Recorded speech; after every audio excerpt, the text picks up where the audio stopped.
The Bronze Dagger by Marie Sontag. Chapter 2.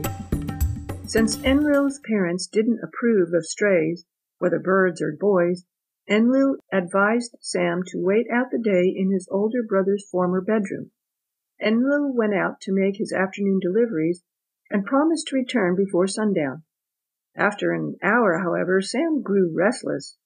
He fed Gilgamesh some bugs and placed a small dish of water on the table. Then he tucked his dagger and jewels securely within the folds of his tunic and snuck out into the streets of Susa.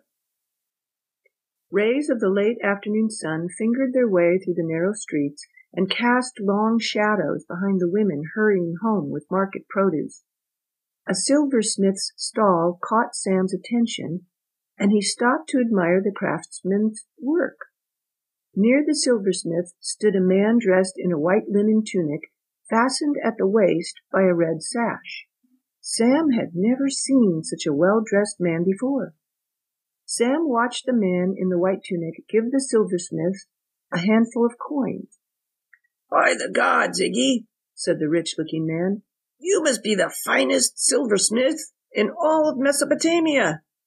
"Many thanks, Zama," the silversmith said, and then smiled and bowed as he received his payment.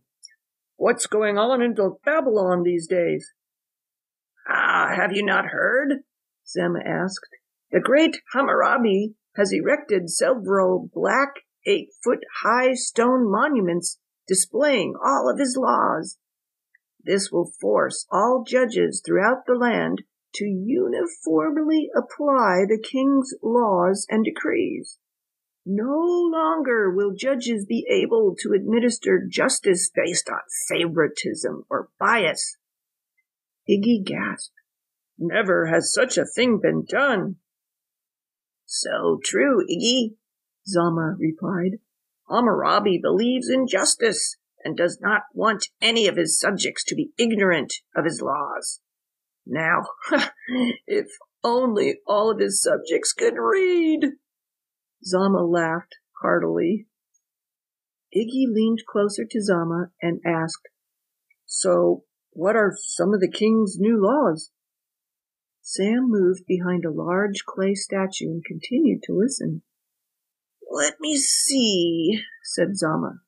He twirled the bottom hairs of his long gray beard and thought for a moment. "The king has laws about women, slaves, the rich and poor. They cover just about everyone."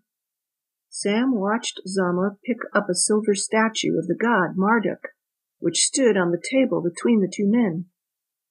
"For example," Zama continued, "if one of your customers took this silver statue without paying for it, you could have the thief's hand cut off or even demand his death." Sam nervously touched his chest where the stolen jewels lay inside his tunic. Zama continued, "However, the new laws also state that you cannot be convicted of theft unless the stolen property is found in your possession." Zama smiled and then added, "Yes, I dare say our great king Hammurabi wants to dispense justice equally to all." Zama bowed his head slightly. "May Samash lengthen his reign, and may King Hammurabi reign in righteousness over his subjects." Sam left the stall before the two men noticed him. He continued to explore the streets of Susa. The smell of cooked onions, fish, and barley cakes floated out of nearby homes and into the streets. It reminded Sam of the family meals he used to have at home. Those memories already seemed distant. Sam neared a corner and was about to turn when he overheard several men's voices. He stopped in his tracks. One of the voices, gruff and scratchy, rose above the others. He recognized it as the voice of his former landlord, Ninkus. "I treated them like sons," the scratchy voice cried out, "and that was how they repaid me, by stealing my jewels and running away. The older one got himself killed by a cheetah. You can be sure their father will pay every last shekel, he will." "But remember, Ninkus, a thin voice replied. "Those jewels weren't yours to begin with." "Still, if I ever get my hands on the little urchin who stole them—" Sam didn't want to hear more. He quickly turned and hobbled back to the bakery. In his hurry, he ran into a young girl exiting the loomery. The two collided, knocking both of them to the ground. "I'm so sorry," Sam blurted out. I didn't see you." He struggled to stand and then offered his hand to the young girl who still lay sprawled out on the ground. He noticed that her beautiful yellow dress was now soiled with dirt. "Are you all right?" he added. The girl sat up, cradling her elbow with her hand. She winced as she looked up at Sam. "I'm afraid I scraped my arm rather badly," she said. A few drops of blood trickled out between the girl's fingers. "It's all my fault. I'm so sorry," Sam apologized again. "Here." He gently helped the girl to her feet. When she stood, he saw they were about the same height, and probably the same age. Her braided black hair had been neatly pinned to her head, but now it threatened to break free from its restraints. Sam awkwardly tried to brush the dirt off her gown. "If you come with me to the bakery," Sam offered, "I have an ointment that might help your arm feel better." The girl hesitated, but then, seeing the bakery only a short distance away, agreed. Sam led the girl into the bread shop's side door. He dampened a clean cloth and cleansed her wound. He then took out the gall nut he had used for Gilgamesh's ointment and put some of its green sap on the girl's cut. At first she pulled away, but then she let Sam spread it over the entire scrape. "It feels cool," she admitted. She smiled. "My name is Amata Sukal. I don't think I've seen you around here before. What is your name?" "Samsaluna," he replied. "I'm only in Susa for a few days." He handed her the gall nut. "Here, take this with you.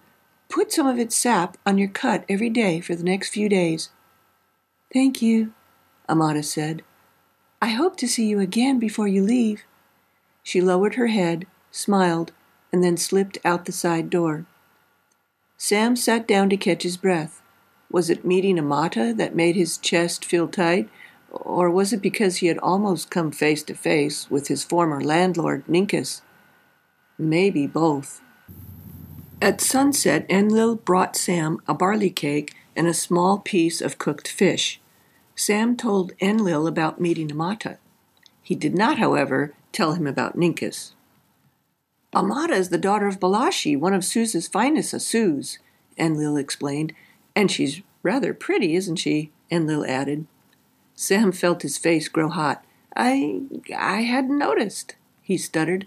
I was too busy putting ointment on her cut." "What's an Asu, anyway?" he quickly added. "An Asu is a healer," Enlil replied. "As an Asu, Balashi's fame has grown much in the last few months, ever since he brought the governor's son back from near death." Sam pulled a fishbone out of his mouth and swallowed his last bite of fish. "So tell me, Enlil," Sam asked, "how can I meet the caravan driver tonight? Did you leave word for him that I'm coming?" Enlil nodded. "Yes, the grog shop owner will tell Negro to expect you. But give Negril time to have a few drinks before you approach him," Enlil warned. "That'll put him in a better mood. And try to talk to him when he's alone. The men he hangs out with are nothing but trouble."